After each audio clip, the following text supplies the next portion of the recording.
बातचीत का सिलसिला आज मैं शुरू करूं। तमाम सारे बयान हैं, तमाम सारी बातें हैं और हर कोई कह रहा है कि बस हम ही सच्चे हैं, हम ही ईमानदार हैं। अब इस ईमानदार लोगों में से कौन ज्यादा ईमानदार है, कौन कम ईमानदार है, छांटना आपको है। Thank you so much. हल्लाबाजी नहीं, और थोड़ी दिक्कत होगी लेकिन थोड़ा सा एडजस्ट कर लीजिए। कहां से हैं आप? जम्मू से। जम्मू से? तो पीछे खड़ी हुई थी आप। ये सबको आगे आना है और आना है। जी जी जी, थैंक यू। सॉरी, मैंने अब जगह बनाई आगे आने की। हाँ, ये जगह ही तो बनाना है सबको, चाहे कुर्सी के लिए जगह बनाना हो और चाहे एडजस्टमेंट करना हो, सबको यही करना है और यही कुछ हो रहा है। और इसी को बातचीत के सिलसिले को जोड़ने के लिए मैं हाजिर हूं। मेरे पास नाम है और उन नामों को मैं पढ़ूंगा, जिक्र करूंगा, लेकिन तमाम सारे लोग ऐसे हैं जो दूर दूर से आए हैं जिनसे मैं बातचीत करूंगा।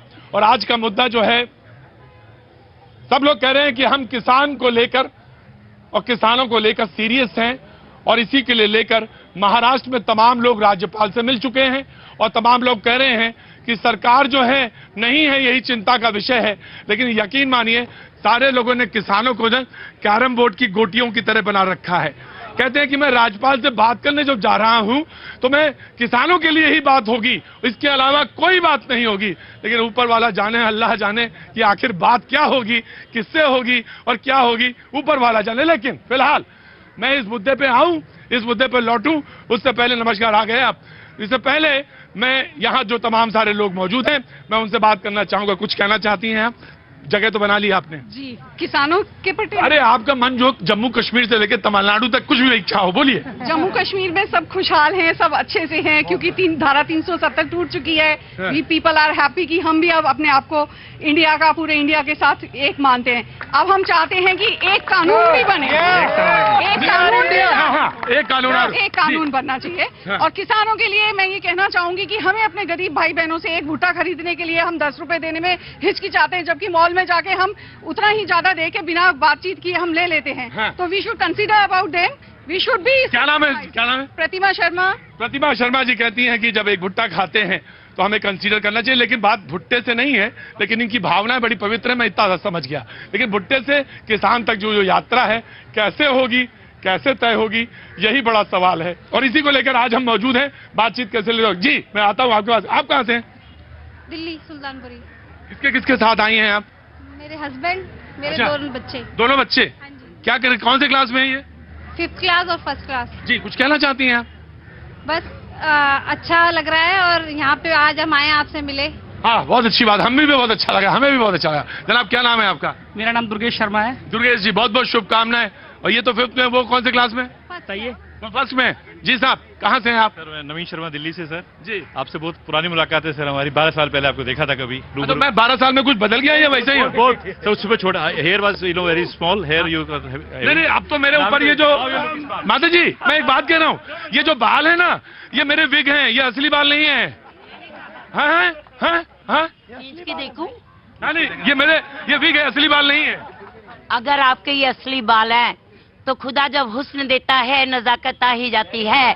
कदम गिन गिन के रखती हूँ, कमर बल खा ही जाती है। क्या बात है।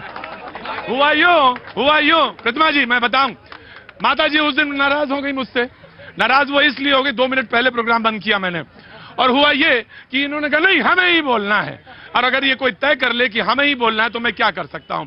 तो इन्होंने जाते जाते कहा अरे मालूम नहीं, ये तो जो है ना, इन्होंने एक शब्द किया जिसके बाल नहीं होते वो, मैं तो कहता ही नहीं। बोले ये तो वो है, इसके तो बाल ही नहीं है, ये गंजा है। माफ करिए, कोई बात नहीं, आप बुजुर्ग हैं हमारी। मैंने तो आज आपको बहुत आसन दिया, बहुत किया। बात दरअसल ये नहीं, बालों पे बात नहीं हो रही, आज बात हो रही किसानों पर। और ये बाल जो है मेरे, ये सब ऐसे ही है, नकली हैं। मतलब खींचने की कोशिश मत करना। जी जेएनयू पे एक पॉइंट रखना चाहूंगा। जेएनयू पे बिल्कुल रखो पॉइंट। जी जो सर मैं ये बताना चाहता हूं कि जेएनयू जो है एक मतलब माना जाना संगठन है, यूनिवर्सिटी है, लेकिन जिस हिसाब से भारत सरकार के उसमें पैसे लगते हैं, और बड़ी शर्म की बात है, मैं एक युवा हूं, नौकरी के लिए भटक रहा हूं, लेकिन मुझे मोदी से कोई शिकायत नहीं है, लेकिन जिस हिसाब से स्वामी विवेकानंद की मूर्ति का वहां पे अपमान किया गया, ये लिखा गया भगवा जलेगा। बताओ, हमारे भारत सरकार के पैसे से 160 रुपए 110 रुपए प्रति माह के किराए पर रह के फ्री का खाना खा के वहां हमारे भारत सरकार के पैसे पे पढ़ते हैं, और उसी भारत देश को तोड़ने के नारे लगाते हैं। वो तो कहते हैं एक दिन मेरी गाड़ी में बैठ गए, आ गए तुम, आ गए सर। एक दिन जेएनयू वाले मेरी गाड़ी में बैठ गए और कह रहे भारत माता है क्या? उनको पता ही नहीं है भारत माता है क्या। ऐसे ऐसे लोगों को भारत सरकार वहाँ पाल रही है। कान पकड़ के निकालो हिंदुस्तान से उनको बाहर। जो इस देश को गाली दे उनको हिंदुस्तान में रहने का कोई अधिकार नहीं है। मैं कहना चाहता हूँ। आम अच्छा सुनो, तुमने तो ऑटो ले लिया था, ऑटो बढ़िया चल रहा था, तो बीच में ऑटो खड़ा करके क्यों आए? अभी खड़ा करके आप बहुत दिन हो गया शो में आए हुए, आपका दर्शन करे हुए। जी जी हाँ बोलो। हाँ मुझे भाजपा का विरोध करें, कांग्रेस का विरोध करें, आम आदमी पार्टी का, क्योंकि सारी राजनीतिक पार्टियां सब सत्ता के लिए लालची हैं, लेकिन स्वामी विवेकानंद का अपमान करना किसी को भी बर्दाश्त नहीं है और कतई लोगों के खिलाफ सख्त से सख्त कार्रवाई होनी चाहिए। मैं आपकी अवकाश शिकागो में, अमेरिका में, अवकाश सारे लोगों को पता है ये बात, लेकिन नहीं नौजवान का मैं कद्र करता हूं जो उसने बात कही, और ये बात सच है कि अपमान करने का किसी को कोई अख्तियार नहीं। जी मैं आया बिल्कुल आया। जी मैं बिल्कुल आ गया साहब। यस ऑफ कोर्स, टुकड़े गैंग मुझे मालूम। प्रतिमा जी थोड़ा सा ध्यान रखिए, मैं आता हूं, आपके पास भी आता हूं। जी जनाब कुछ कहना चाह रहे थे आप? सर मैं इस पे बोलना चाह रहा हूँ महाराष्ट्र पे। बोलिए। कि वहाँ तो 14 करके सीट सब बांट लिया। हाँ। मलाई खाने के लिए तैयार हो गया। कौन? सारे एनसीपी, कांग्रेस और शिवसेना। हाँ। खा लिया। हाँ। अब मेरे को ये बताइए, इधर किसान मर रहा है, उधर वहाँ तांडव मचा हुआ है महाराष्ट्र में। वहाँ क्या हो रहा है क्या नहीं हो रहा कुछ नहीं पता। शिवसेना अपनी तरफ खींच रही है, बीजेपी अपने आप को अपनी तरफ खींच रही है, कांग्रेस अपने आप को खींच रही है। ठीक है, हो गया उनका। बोलिए आप बोलिए। तो ये लोग तो आपस में मलाई बांट लिया कि मेरा डिप्टी सीएम, मेरा भी डिप्टी सीएम, मेरा सीएम। हाँ।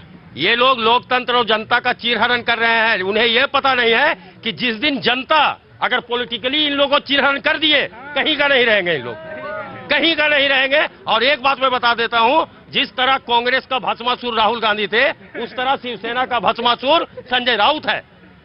और देखिए एक बात, मैं आप क्योंकि जनता है, मैं भी आपके साथ में खड़ा रहता हूं। जी हाँ जी। अब सबका इस्तेमाल ना करें अब सब नहीं, अब आप ही सही है, ये थोड़ी ना होगा। आपको डिसिप्लिन में रहना पड़ेगा। आपको किसी के बारे में कोई हो, लेकिन देखिए मेरी बात, आप मेरी बात भी नहीं सुनेंगे क्या? या तो बड़का काबिल हो गए आप ही। मैंने एक बात कही आपसे कि किसी को भी अपशब्द कहने का आपको कोई अख्तियार नहीं। आप अपनी बात कहिए, ठीक? हाँ, संदर्भ सही होना चाहिए ना। अब आपके बहस नहीं होगी। जी प्रतीक भाई, मेरा नाम अजहर है और मैं दिल्ली से ही बिलोंग करता हूं। मैं कहना चाहूंगा कांग्रेस, ये जो गठबंधन बनने वाला है, अगर आप सभी को हाथ मिलाना ही है तो आप अलग अलग चुनाव क्यों लड़ते हैं? एक ही जगह चुनाव लड़िए ना, सब साथ में मिलकर आप हाथ मिला ही लोगे तो हमारा होगा क्या? हम इधर के ना रहे ना उधर के रहे, आप हाथ मिला ही लेते हो, हम तो पिसके रह जाते हैं साहब। और सब लोग कहते हैं हम किसान के पास जा रहे हैं, किसान का मुद्दा लेके जा रहे हैं। जी मैं आया, हाँ जी मैं आ गया, मैं देख रहा था आपको।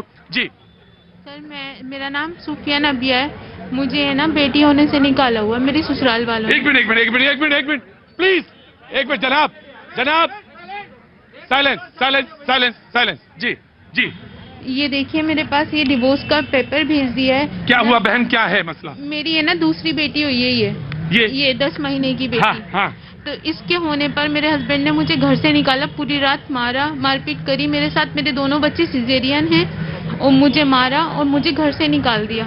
मैं तब से अपनी नानी के यहाँ रह रही हूँ। मैं महिला आयोग में भी गई हूँ, वहाँ पर भी मुझे मतलब डेट मिल जाती है। मेरे खिलाफ कोर्ट में उन्होंने केस डाला हुआ बेदखली का। ये रहे मेरे पास पेपर हैं। मेरी सास ने मुझे बेदखल कर दिया बेटी होने से।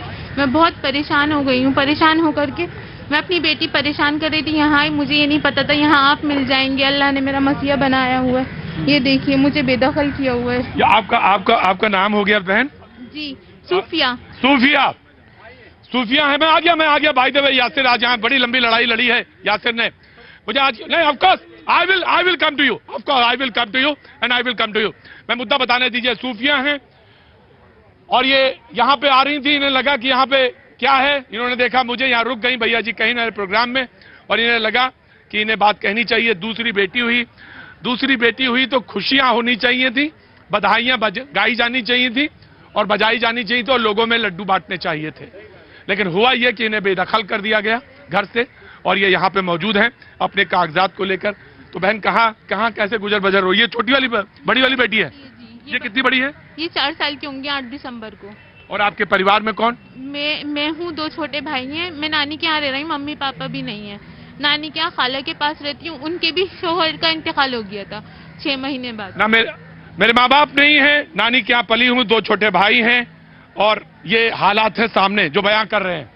अब आप बताइए कि ऐसे में शोक किया जाए या बातचीत का सिलसिला यहां मोड़ा जाए?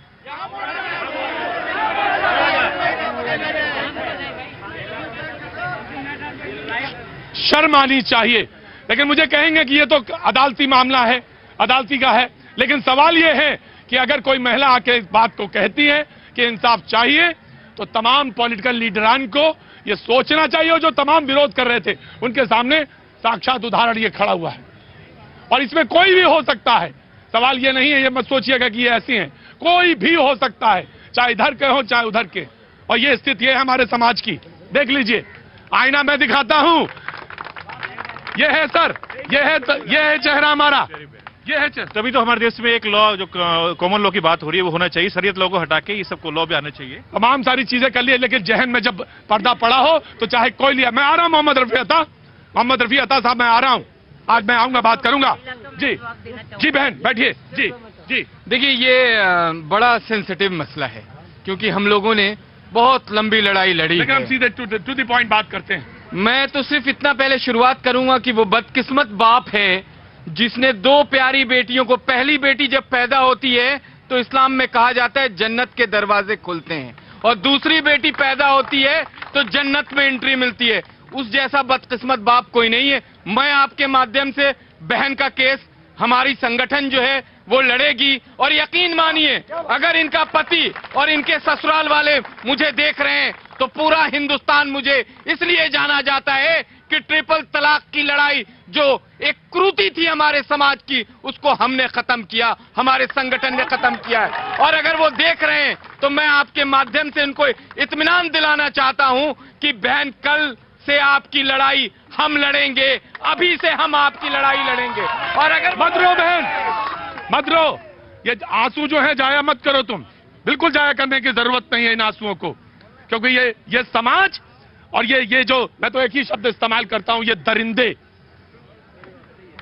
जिनको ये ना समझ में आया कि ऊपर वाले ने, खुदा ने, ये एक नायाब ये ना जाने हिंदुस्तान का मुस्तकबिल तय करने वाले लोग हैं। ये बच्ची हाय जी, तो अभी मिलवाइए, और इसी आपके माध्यम से लाइव मैं बात करूंगा, और मैं उसको 24 घंटे का टाइम देता हूं, या तो सुलह करे या जेल जाने के लिए तैयार रहे, जेल जाने के लिए तैयार रहे। छोड़ूंगा नहीं।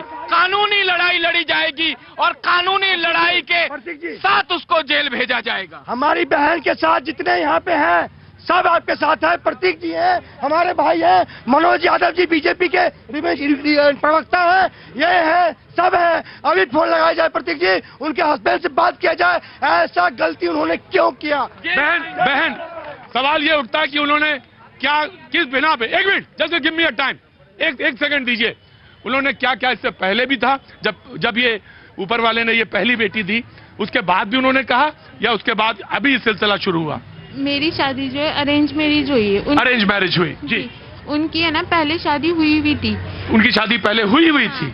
उनसे ना 13 साल मतलब औलाद नहीं थी, तो उन्होंने औलाद के लिए शादी की। औलाद के लिए शादी की, और जब अल्लाह ने औलाद दी तो ये बेटा या बेटी का वो रख रहा है मेरे ऊपर। उसकी, मेरी इस बेटी होने से पहले वहाँ भी बेटी हो गई। ये तो मेरी बेटी का नसीब होना चाहिए कि वहाँ भी बेटी हो गई, तो अब उनका बस ये है मेरी यहाँ भी हो गई। अरे मेरे दोस्त, मैं तुम्हें क्या कहूँ, दोस्त भी नहीं, मैं आ रहा हूँ, जस्ट कमिंग।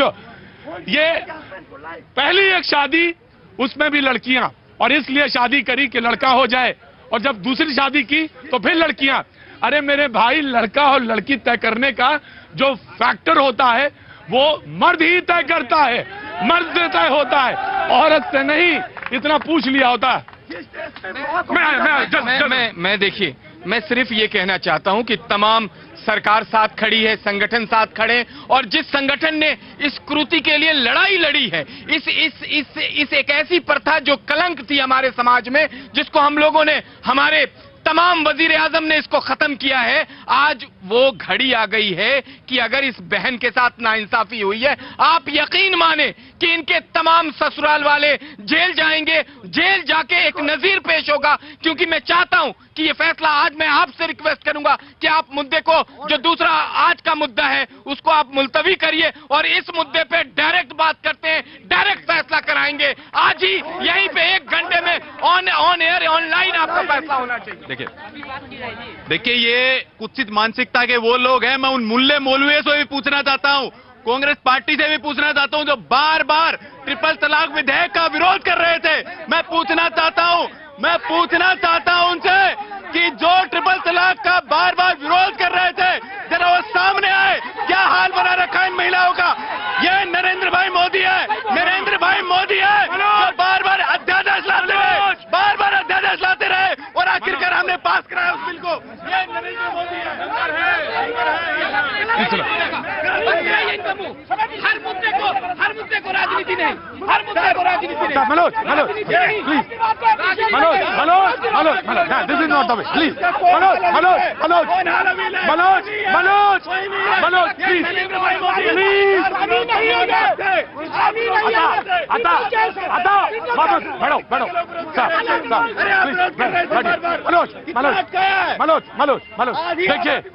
देखिए मनोज भाई मोहम्मद रफी अता, जस्ट की पॉइंट। मैडम माताजी बैठिए। इतनी गर्मी और इतना मुद्दे को लेकर उछलना, मैं सिर्फ एक बात कहना चाहता हूं, अगर ये गर्मी उसको फैसला दिलाने में काम आई तो यह जवानी काम आएगी, वरना यह बेकार है। क्योंकि लड़ाई लंबी होगी, ये ध्यान रखना। और जिनको अनुभव है वो ये जानते हैं। दूसरी बात, मैं आ रहा हूं आपके पास। दूसरी बात ये कि बात दरअसल ये है कि कोई भी हो, ये सवाल ये मैंने कहा था पहले भी, ये हो सकता है फिलहाल ये बुरके में आपको दिख रही हो, ऐसे बहुत सारी औरतें हैं जो इधर भी हैं और उधर भी हैं, बराबर है। बस फैसला आपको करना है कि बहन को न्याय मिले, बस फैसला ये करना है। जी मैं अब खड़े। मैं ये कहना चाहता हूँ, पहले तो ये लानती है वो लोग जो बेटियों को बोझ समझते हैं। इस्लाम में बेटी का जो दर्जा है ना, वो कुरान में साफ है। पैगंबर इस्लाम की भी जो वंश चला था ना हमारा, वो हजरत फातिमा से चला था, बेटी से चला है। ये हमारी सिद्धांत है। और तलाक़े बिदअत इस्लाम में कुरान की रूह से तलाक़े बिदअत को तो पहले ही नकारा कर दिया जगह, ये बिल्कुल साफ है। ट्रिपल तलाक अगर देता है वो गैर इस्लामी है, यह बिल्कुल इस्लाम में है। जी बहन, मैं एक बात कहना चाहता हूँ कि क्या कितने दिन से ये मसला आपका चल रहा है? ये मेरे पास फरवरी में पेपर आए, मैं अपने घर गई थी, मुझे ये बोलकर भेजा था मेरे। सुन लीजिए। मेरे जेठ ने ये बोला था कि तुम चली जाओ, हम 2 दिन बाद बुला लेंगे। अभी तुम्हारे शोहर को गुस्सा आ रहा है, इसका गुस्सा खत्म हो जाएगा 2 दिन बाद। मेरे मामा और खाला को बुला लिया गया, मुझे उनके साथ भेज दिया गया। फिर मैं आ गई, फिर मेरा चिल्ला पूरा हो गया। तो मेरी बेटी है, हमारे किसी रिश्तेदार में शादी थी, आंटी कहने लगी तुम तो जाओगी नहीं, मैं इसे ले जाऊंगी। मैंने कहा ठीक है। तो इसके कपड़े लेने गई थी मैं वहां जाकर देखा मेरा ताला तोड़ करके दूसरे ताले डले हुए हैं, वहां पर 4 ताले डाल दिए। मैं वहां जाकर मैंने चाबी से खोल रही हूँ, मुझे इतना वो नहीं, मैं खोल रही, खुला नहीं। तो मेरी ऊपर 1st फ्लोर पर मेरी ननंद रहती है। मैंने कहा बाजी ताला खोला था? कहने लगी हाँ। मैंने कहा चलो वो चाबी देना, कपड़े लेने आई हूँ बलिया के। कहने लगी अच्छा। वहाँ मैं 7 बजे की गई हुई, वहाँ मुझे खड़े हुए 1:30 बज गया। बच्ची को छोटी को छोड़कर गई थी, बड़ी को साथ लेकर गई थी। फिर मेरे जेठ की बेटी उतरी इकरा, वो कहने लगी कि चाबी नहीं है हमारे पास। मैंने कहा चाबी कहाँ है? तो कहे हमें नहीं पता कहाँ है। फिर मैंने अपनी यहाँ खाला को फोन करा जिनके पास मैं अब रह रही हूँ। उन्होंने कहा बेटा ये तो ऐसा लग रहा है कि जैसे तुझे निकालना चाह रहा है, तू ताला तोड़ दे। मैं अपना ताला वहीं गली में से पत्थर उठा करके ताला तोड़ने लगी। फिर मेरे वही जेठ जिन्होंने बोला था 2 दिन बाद बुला लेंगे, वो उतर कर आए। कहने लगे ताला नहीं टूटेगा, तू जा यहाँ से, तेरे हस्बैंड जो है वो जमात में गए में, जब आ जाएगा ना वो तब बात होगी। तो वो तो आए नहीं मेरे पास सीधा ये पेपर आए बेदखली के कि मैं वहाँ घर में एंट्री नहीं कर सकती, मुझे बेदखल कर दिया गया है। जी बेदखली कर दी गई, एंट्री नहीं कर सकते, बिल्कुल साफ सा केस है। देखिए आई विल गिव यू, देखिए शरिया के हिसाब से भी बिल्कुल नाइंसाफी हुई है बहन के साथ, और ये राइट ही नहीं है कि आप घर से निकाल दें। आपको खर्चा देना है, आप जो जिस इस्लाम के नजरिए से आपने तलाक को दिया है उसमें भी आपको मेंटेनेंस का जो पूरा का पूरा हक औरत का बनता है वो आपको देना ही देना है, उससे आप निकल नहीं सकते। लेकिन मैं आपको याद दिला दूं कि ये भारत है, संविधान से देश चलता है, कानून से देश चलता है, और कानून हमारा जो है वो सबसे बड़ा है। कानून के तहत इनके साथ इंसाफ कराया जाएगा। मैं अभी इनसे नंबर लेता हूं इनके हस्बैंड का, मैं बात करूंगा, मैं बात करके समझने की कोशिश करता हूं पहले, उसके बाद अगर जरूरत हुई तो आपके माध्यम से इसी वक्त समझा के अगर समझ में आ जाता है तो ठीक है, नहीं तो जेल जाने के लिए तैयार रहिए। जेल से कोई बचा नहीं सकता। ये मनोज देखिए, जरूर निश्चित रूप से मोदी सरकार जो ट्रिपल तलाक लेकर के आए हैं वो इन माताओं बहनों के लिए ही लेकर आए हैं। और जो मुल्ला जी उछल कूद कर रहे थे, इनसे पूछना चाहता हूं आप विरोध क्यों कर रहे थे इतने सालों तक, क्यों नहीं इनको न्याय देने दिया? और कांग्रेस पार्टी साहबानो मामले में क्या किया उसने? पूरा केस बदल दिया था। नहीं, वो जरूरत नहीं। पता ही नहीं है, मुद्दा नहीं है, मुद्दा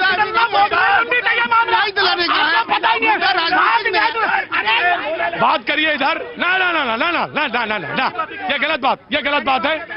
मनोज भाई, मैं आपका बहुत सम्मान करता हूं, लेकिन सवाल है बहन का, तो उतना लंबा ना खींचिए जहां तक पहुंच ही ना पाए हम। उतना रखिए, जो पुराना हो गया, जो बीत गया वो बीत गया। अगर सामने कोई दिख रहा है उसको न्याय करिए। बस मैं एक ऋतुराज का कमेंट। प्रतीक जी, ये कोई धार्मिक मामला नहीं है, बिल्कुल नहीं है। ये बेटी का मामला है। ये सोशल इविल है। सनातन के अंदर भी बहुत सारी बेटियां मारी जाती है और इस्लाम में भी मारी जाती है। मैंने एक कविता लिखी थी, मैं आज वो कविता जरूर पढ़ना चाहूंगा। मैं हरियाणा से हूँ, हरियाणा के अंदर सेक्स रेशियो सबसे कम रहा है। ना धर्म था ना जात थी, जुर्म सिर्फ इतना कि वो औरत जात थी। मिटा डाली वो हस्ती आंखें खुलने से पहले, उस ममता की कद्र किसी ने न जानी। कोख का फूल उसी में मुरझा गया, खिलने से पहले उसे तोड़ डाला। गुनाह था किसका जो सजा मिली, ये सवाल लेकर वो चली। बनती माँ बहन बेटी किसी की, बांटती प्यार लेती गम किसी के, पर मिटा डाली वो मूरत बनने से पहले। ना धर्म था ना जात थी, जुर्म सिर्फ इतना कि वो औरत जात थी। क्या बात है, बहुत अच्छा, बहुत अच्छा। मैं आ रहा हूँ बहन, मैं बात करूंगा, बिल्कुल बात होगी। और आपके परिवार में हस्बैंड से मेरी बात हुई है, फोन काट दिया है उन्होंने। मैंने कहा टीवी लगाइए न्यूज 18 इंडिया, तब आपको सच्चाई, क्योंकि अचानक से समझ में नहीं आएगी बात की क्या हो रही है। मैंने कहा कि आपकी वाइफ अपने दोनों बच्चियों के साथ सड़क पे खड़ी हैं, मीडिया और हिंदुस्तान तमाम लोग देख रहे हैं। फिर मैं मिलाता हूं, जैसे ही मिलता है बात करेंगे, नहीं तो अगर उन्हें समझ में नहीं आता है तो फिर वहां ठीक है। फिर सवाल यह था कि आज बहस जिस मुद्दे पर होनी थी वो महाराष्ट्र के सिलसिले से जुड़ते हुए किसानों तक जानी थी। बात सिर्फ महाराष्ट्र के किसान की नहीं थी, मुल्क के किसान की बात थी, और तमाम सारे लोग आज इसी वजह से जुड़े थे। लेकिन जब मैं तमाम सारे लोगों से बात करता हूं, उसमें नौजवान भी होते हैं, कुछ नौजवान भी होते हैं जो अपनी महंगाई का, अपनी नौकरी का, 69,000 वाला भी कोई आया कोने में कह गया कि भाई उत्तर प्रदेश के 69,000 वालों भी। सुनता हूं, सारी बातें सुनता हूं। होना चाहिए, क्यों नहीं होना चाहिए? अगर आप मुद्दा ईमानदारी के साथ उठाते हैं तो उन सारे नौजवानों की बात आनी चाहिए, और वो नौजवान जो अपनी बात कहना चाहते हैं उनको पूरा हक मिलना चाहिए। कहां कहेंगे? अगर यहां नहीं कहेंगे तो कहां कहेंगे जाके? आप अगर बात करना चाहते हैं ईमानदारी से तो सुनने की आपको भी आदत डालनी चाहिए, हमें भी डालनी चाहिए, और आपको बोलने का भी पूरा हक है, इसमें कहीं कोई दो राय नहीं। लेकिन जब मैं माइक लेके जा रहा था तो बहन से मुलाकात हुई, आंखों में आंसू और गोद में 2 जिम्मेदारियां। वो जिम्मेदारियां जो आप जैसे लोग जो खड़े होते हैं उसके पीछे मां के आंसू और मां का कंट्रीब्यूशन होता है, तब हम जैसे लोग खड़े होते हैं, या ऐसे लोग। मेरे गला भर आ गया आज बोलते बोलते। हम क्या करते हैं? हमने कहा कि खड़े हो जाओ जाके, तुम्हारे लिए घर के दरवाजे बंद हैं क्योंकि तुमने दूसरी बेटी जन्म दे दी। शर्म आनी चाहिए हमें, और शर्म आना चाहिए समाज को। कैसे कैसे कैसे समाज में हम जिंदा होते हैं, कैसे समाज में हम रहते हैं, सोचने वाली बात है। जी, आपके हस्बैंड से बात हुई, उन्होंने जो कहा मुझे नहीं मालूम क्या कहा। मैंने फोन किया था, मुकीम कुरैशी इनके हस्बैंड का नाम है। मेरी 40-45 सेकंड बात हुई है।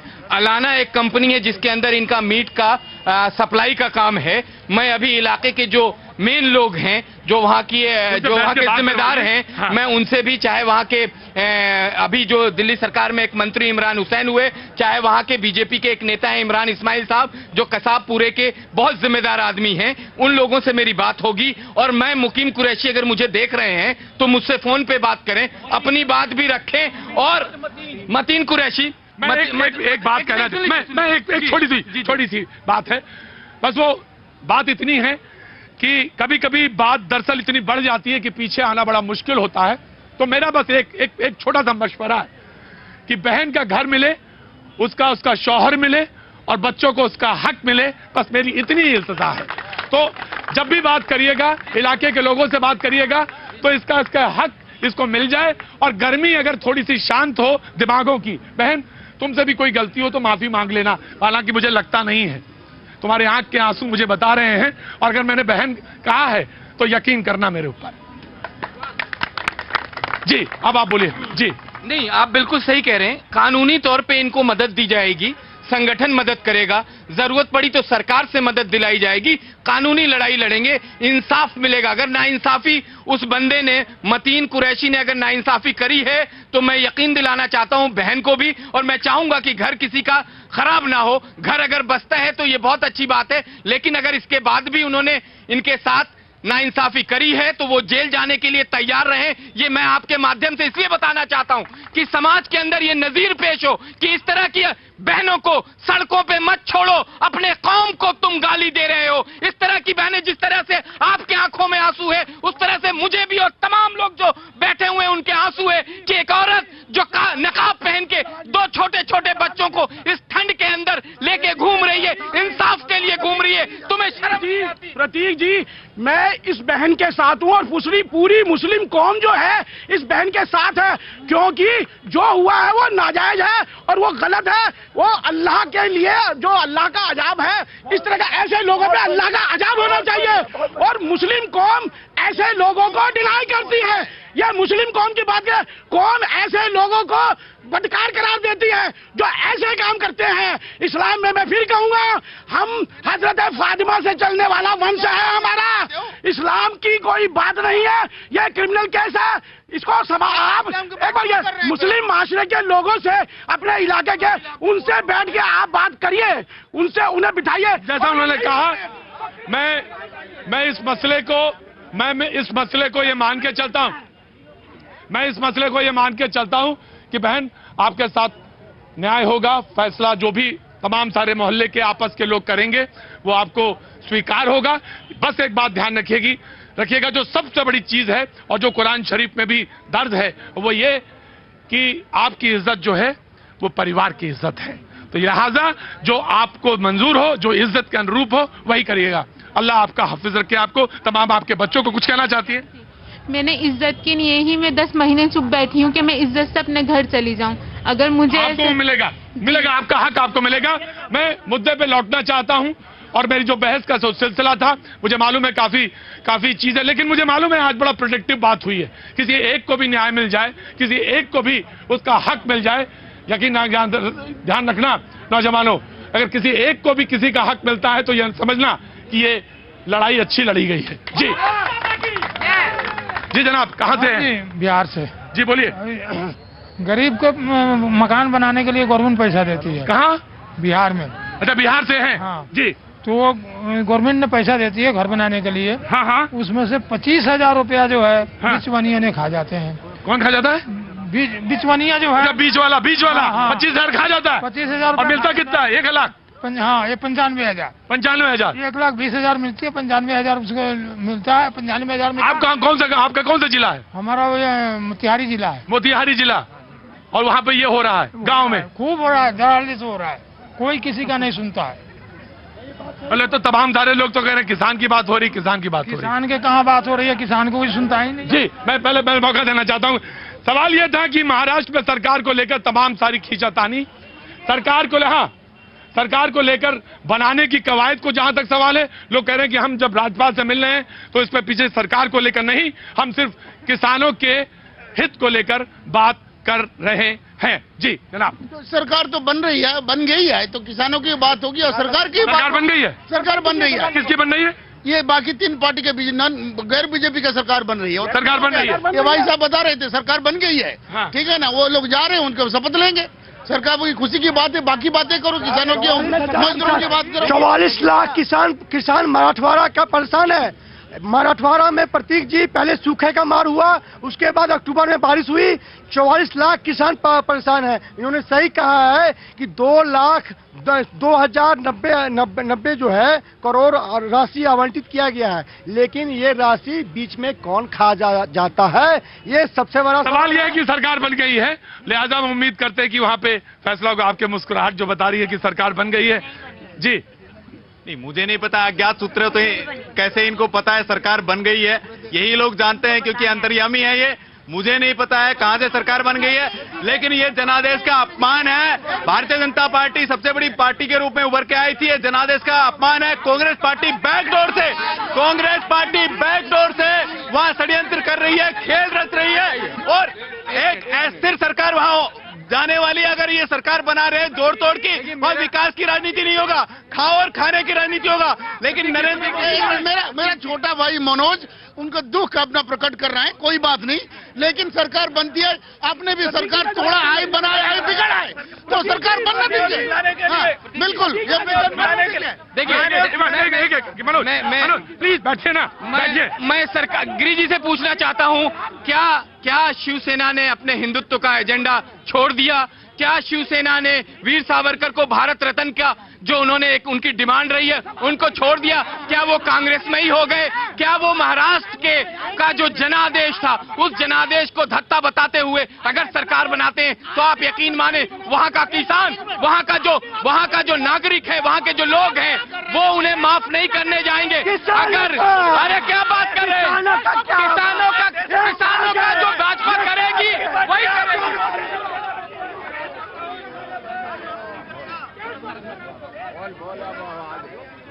जब तुम पीछे खड़े होकर बोल रहे थे ना, तो मुझे अफसोस नहीं हो रहा था, मुझे लग रहा था कि बोलना चाहिए, बिल्कुल बोलना चाहिए। क्यों नहीं बोलना चाहिए? सवाल यह है कि हर आदमी किसान का झंडा लिए हुए है कि हम किसान के सबसे ज्यादा बड़े पैरोकार हैं, सबसे ज्यादा बड़े पैरोकार हैं। लेकिन हकीकत क्या है? मैं आपसे सवाल पूछा गया था डायरेक्ट, इन्होंने सीधा डायरेक्ट सवाल आपसे पूछा था शिवसेना से। जी देखिए, पहली बात, जहां तक बात है हिंदुत्व की, तो 1966 के अंदर जो है, बात कीजिए ना। एक सेकंड, नहीं, पहले पूछा है सवाल, शिवसेना से सवाल जवाब दे रहा हूँ। मैं सवाल कर 1966 में जब शिवसेना बनी थी तब से लेकर आज तक हम अपने मुद्दे पे हैं। भारत रत्न मांगते हैं ना, तो इसका मतलब कि आप कांग्रेस जिन्हें गाली देती है, आप कैसे उनके साथ डील करेंगे? मैं कह रहा हूँ भारत रत्न आप बताओ, आप दोगे कि नहीं दोगे? आप बताओ, आप दोगे कि नहीं दोगे? मोहम्मद रफी अता, आपका नाम मोहम्मद रफी है, ध्यान रखिएगा, सुरीला होना चाहिए आपको। जी, आपको पर सवाल एक पूछा, हालांकि मुझे कोई रेलेवेंस नहीं, लेकिन आप पूछना चाहते हैं, आप पूछिए। देखिए, रही बात नहीं, दादा कम से कम वामपंथी विचारधारा अब तो खत्म करिए, जिस विचारधारा ने कर्नाटक में क्या किया, गोवा में क्या किया आपने? अरे आपका कोई नैतिक अधिकार नहीं बोलने का, कोई नैतिक अधिकार नहीं बोलने का। जाते बोलने दो। क्या कार्रवाई हुई है जेएनयू में? आप लोगों ने क्या कार्रवाई करी उससे पहले जब करे? देखिए, जिनके आदर्श माउथ से तुंग है और लेनिन है, उनसे उम्मीद करने की आवश्यकता नहीं है कि विवेकानंद का सम्मान करेंगे। ये विवेकानंद का कभी सम्मान नहीं कर सकते। और मैं इनको जवाब दे दूं, सर, कॉमन मिनिमम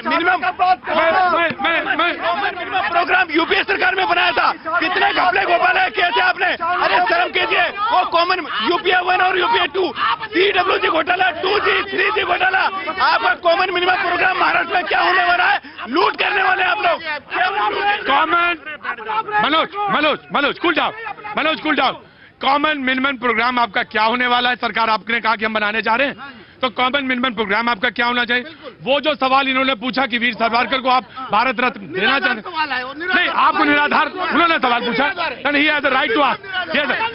मैं 2 किसान नेता कहाँ गए? जी, मैं 2 किसान लोग हैं, before I go to break, मैं आंसर। जी, देखा आपने स्थिति देखी, देखिए, महाराष्ट्र में किसी की सरकार बने, किसान ये चाहते हैं। पहली बात, जो सरकार ना बनने के कारण चीनी मिलें वहां सर पर शुरू नहीं हो पा रही हैं तत्काल। एक तो चीनी मिलें शुरू हो, दूसरा जो लाखों किसान बेमौसम बारिश की वजह से, अत्यधिक बारिश की वजह से जिनकी फसलें खराब हुई हैं, और जिसका परिणाम यहाँ दिल्ली में भी प्याज के रेट, पहले सूखा पड़ा, उसके बाद अब ज्यादा बारिश की वजह से, जैसे बरसात, ये प्याज की फसल है या गन्ना है, ये सब जो है इसमें नुकसान हुआ है भारी, उनको कंपेंसेशन मिले। और इन्होंने जो पहले किसान का कर्जा माफ करने की बात की थी, वो उस मांग के साथ हमें ये तीनों मांग पूरा करें, किसी की सरकार बने, हमें कोई दिक्कत नहीं है। जी, सवाल देखिए, जिस प्रकार से सुनो यार, ऋषि नाम ऋषि, एक का नाम मोहम्मद रफी, एक का नाम ऋषि, और आचरण देख लो कैसा है। जिस प्रकार गदर फिल्म में जैकी श्रॉफ सुबह की वेट कर रहा था कि कब सुबह हो और हमारे विमान उड़े, तो आज किसान की स्थिति ये है, आज किसान की स्थिति ये है कि बॉर्डर फिल्म, हाँ, आज किसान की स्थिति ये है कि वो वेट कर रहे हैं, यार अपना कर लो जो तू करना है। एक तरह से जनता के साथ धोखा किया है। जनता ने जो वोट दिया था वो गठबंधन को दिया था पूरी, और गठबंधन की सरकार, आपकी मीडिया हर जगह ये आया था कि गठबंधन की सरकार बनने वाली है। आज केवल ये कि मुख्यमंत्री मैं ही बनूंगा, जैसे आपने कहा था कि मैं ही बोलूंगा, ये जो मैं ही बोलूंगा और मैं ही करूंगा ना, इसके कारण आज 50 लाख से अधिक किसान कहीं पे पानी में डूब के मर रहा है। मराठवाड़ा में पानी नहीं है, पानी के बिना मर रहा है। तो ये दर्द जो महसूस करने वाला है, मैं आपके मीडिया को और आपको धन्यवाद देता हूं कि इस विषय पर यहां पर चर्चा हो रही है। जब आपकी सूचना मुझे पहुंची थी कि उसकी सरकार के संबंध में मुझे बुलाया जा रहा है, तो मैंने मना कर दिया था। तो मैंने कहा था मैं क्या करूंगा उनकी सरकार के मामले में। वो बोले नहीं, वहां किसानों का मुद्दा है। तो मैं बहुत देर तक सोचता रहा कि किसानों का मुद्दा क्या है। वहां तो किसान 750 क्विंटल 50 किलो 1064 रुपए में प्याज बेच के आ रहा है। वहां तो किसान को इस तरह से कहीं बीमारी, पानी के मच्छरों के कारण से वो मर रहा है किसान, कहीं उसके ऊपर कर्जा चढ़ रहा है, वो आत्महत्या कर रहा है किसान। तो इस प्रकार का आज पूरी जनता के सामने वो नंगे हो चुके हैं, जिन्होंने इस प्रकार का वातावरण यहाँ पर बनाया। आप कह रहे हैं ना कि जनता से पूछिए, मैं बताता हूं, 2001 से 2019 तक महाराष्ट्र में किसानों की आत्महत्या जानते कितनी है? 29,000 में कुछ 100-150 कम। आप डिबेट नहीं करेंगे? नहीं, तो हम कहाँ पे डिबेट कर रहे हैं और कहाँ पे डिबेट कर रहे हैं और किस पे डिबेट कर रहे हैं? हिंदू मुस्लिम पे हो रहा है। कि हिंदू मुस्लिम हो रहा है? बीजेपी के उसी 1 घंटा तो वहीं पे हो गया। सवाल ये है, 29,000 आत्महत्याएं हैं किसानों की, और स्थिति ये है कि वो कहते हैं हम सरकार बना रहे हैं, वो कहते हैं कि आपने कॉम्प्रोमाइज किया है, और किसान हाशिए पे खड़ा होकर कह रहा है कि बताओ मेरा बेटा जाए तो जाए कहां। और आज का मुद्दा था किसान, लेकिन मैंने जब कहा कि बहस जब आज शुरू हो रही थी, मैंने कल भी आपको टोका था, समझ में नहीं आता। नहीं, आपकी परेशानी मुझे नहीं समझ में आई। जी बाबू, क्या कह रहे थे तुम?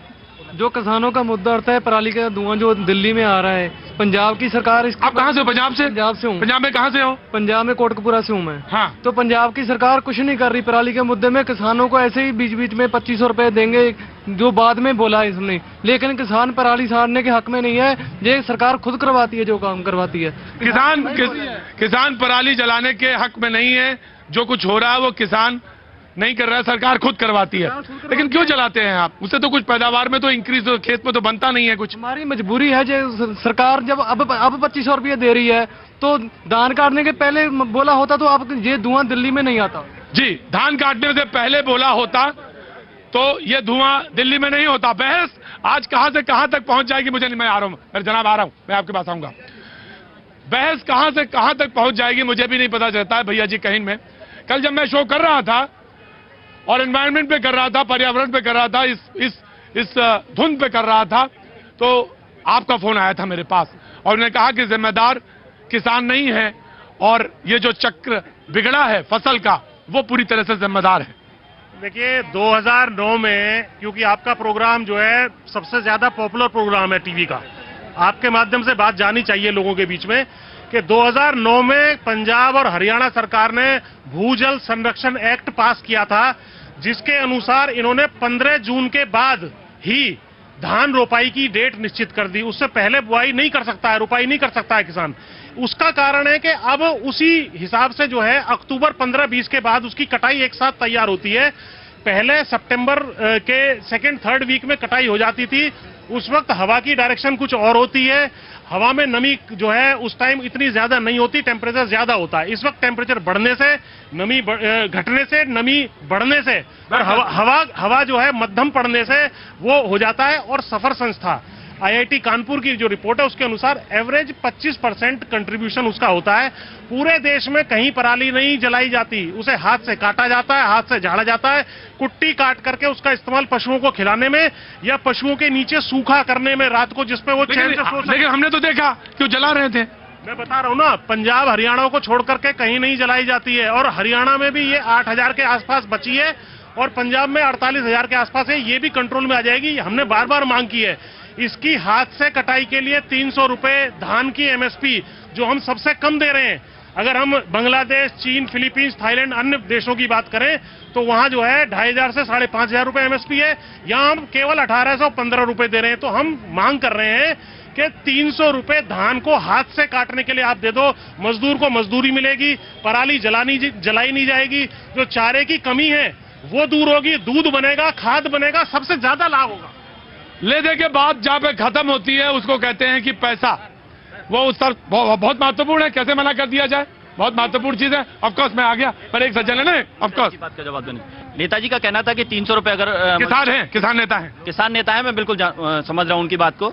मैं भी एक किसान पुत्र हूँ बोलिए, और MP से हूँ और यहाँ दिल्ली घूमने के लिए आया था। लेकिन जब ये चर्चाएं यहाँ चल रही हैं तो पराली की बात जैसे की उन्होंने कि मध्य प्रदेश में पराली नहीं जलाई जाती है, वहां भी पराली जलाई जाती है। पराली हर प्रदेश में जलाई जा रही है, उत्तर प्रदेश में भी जलाई जाती है। एक चीज। दूसरी चीज, जहां आपने मजदूर की बात की कि मजदूर को 300 रुपए देकर आप उसको मजदूरी भी मिलेगी, लेकिन क्या आपकी सरकार, मैं ये नहीं कह रहा कि बीजेपी की सरकार या कांग्रेस की सरकार, कोई भी सरकार हो, क्या वो सरकार उस धान का उचित भाव दे रही है?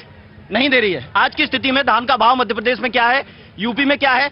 815 रुपए, 1815 रुपए भाई। 11-21 का भाव अलग है और 09 का भाव अलग है, सभी धानों का भाव अलग है। पिछली साल जो मध्य प्रदेश में भाव था वो तकरीबन 3900 रुपए 11-21 का भाव था। आज की स्थिति में वहां 2400 रुपए में धान खरीदी जा रही है। यदि 2400 रुपए में धान खरीदी जाएगी तो मैं ये पूछना चाहूंगा इन हमारे नेतागणों से कि यदि 2400 में खरीदेंगे तो 300 रुपए हम मजदूर को देकर किसान क्या पाएगा? सवाल है, बेहतर सवाल है, बेहतर सवाल पूछा, क्योंकि किसान का बेटा है इसलिए इसने सवाल पूछा। लेकिन आप पूछेंगे हमें भी कैसे भाव पता चल जाता है? या आप ही लोग जितने बुद्धिमान खड़े होते हैं जो बताते रहते हैं, मुझे उससे पता चल जाता। जी 69,000 केस सर चल रहा है।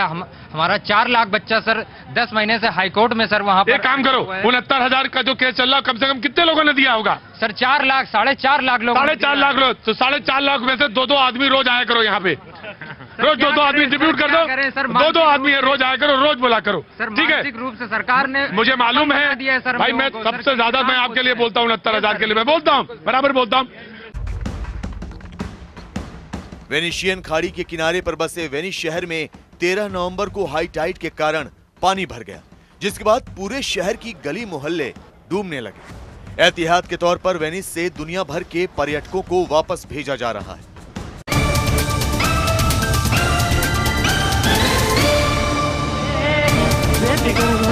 कि अब जाना कहाँ, चल पड़े हैं हम ऐसी राह पे, बेफिक्र हुए कि अब जाना कहाँ, लापता हुए सारे रास्ते, ढूंढेगा हमें ये जमाना कहाँ। ये समा है कैसा मुस्कुराने जैसा, जागी ख्वाहिशें है हर जगह। ओ ये नशा है कैसा डूब जाने जैसा, धीमी बारिशें है हर जगह।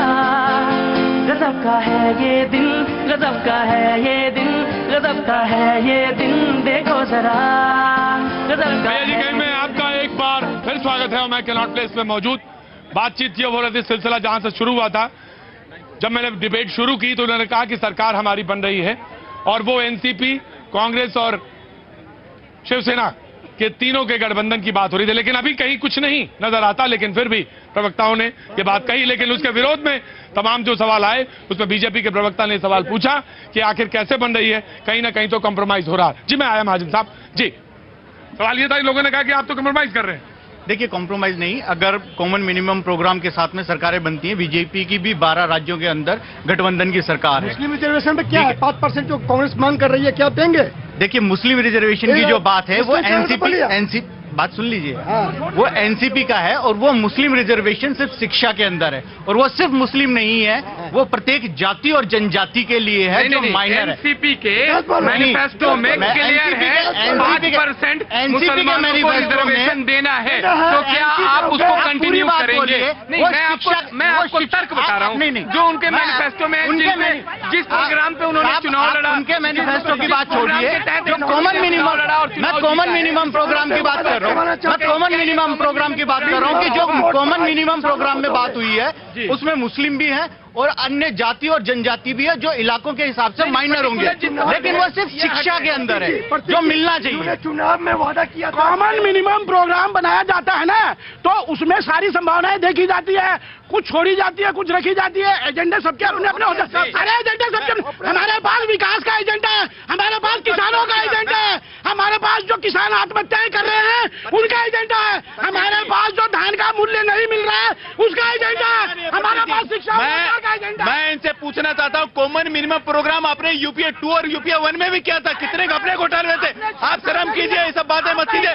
लेकिन मैं देखिए, अंधभक्ति में धृतराष्ट्र ने हस्तिनापुर गवाया था, उत्तर प्रदेश में मुलायम सिंह यादव ने उत्तर प्रदेश गवाया, और यहाँ पर उद्धव ठाकरे मुझे लग रहा है पूरा महाराष्ट्र गंवाने वाले हैं, जनादेश का अपमान कर रहे हैं। जो घोटालों की बात कर रहे हैं सर, आपका कितने लोगों को आपने जेल भेजा? आप बताइए ना, कितने लोगों को आपने जेल भेजा? नहीं, सरकार में थे, लेकिन आपका अहंकार बोल रहा था, वो इसकी वजह से अलग हुए हैं। आप लोगों के अहंकार की वजह से अलग हुए, आपने चलने नहीं दी।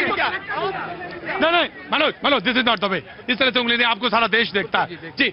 आपने कहा कॉमन मिनिमम प्रोग्राम है, उसके तहत वो बना रहे सरकार। एक ये बहुत जज्बात में आके ये बात कह रहे हैं कि हमारे सामने किसानों का एजेंडा है, हमारे सामने व्यापारियों का एजेंडा है, हमारे सामने महाराष्ट्र नया बनाना है। तो आप ये बताएं कि पिछले 5 साल पहले भी तो यही सरकार थी कांग्रेस की, और कांग्रेस के साथ एनसीपी की सरकार थी। उस वक्त किसानों के हालात क्या थे? उस वक्त आपके राज्य में रोज किसान मर रहे हैं, आपके राज्य में रोज किसान मर रहे हैं, उन आत्महत्याओं को देखेंगे। आपने इस देश को बर्बाद करके रख दिया। आपके पास सिर्फ एक एजेंडा है, आपके पास सिर्फ एक एजेंडा है, डिवाइड एंड रूल। जब से मोदी सरकार बनी है, किसानों की हत्याओं में कमी हो गई है, और प्रधानमंत्री किसान सम्मान निधि 6000 देने का काम भी हमने किया है। ये ड्रामा मत कीजिए। देखो,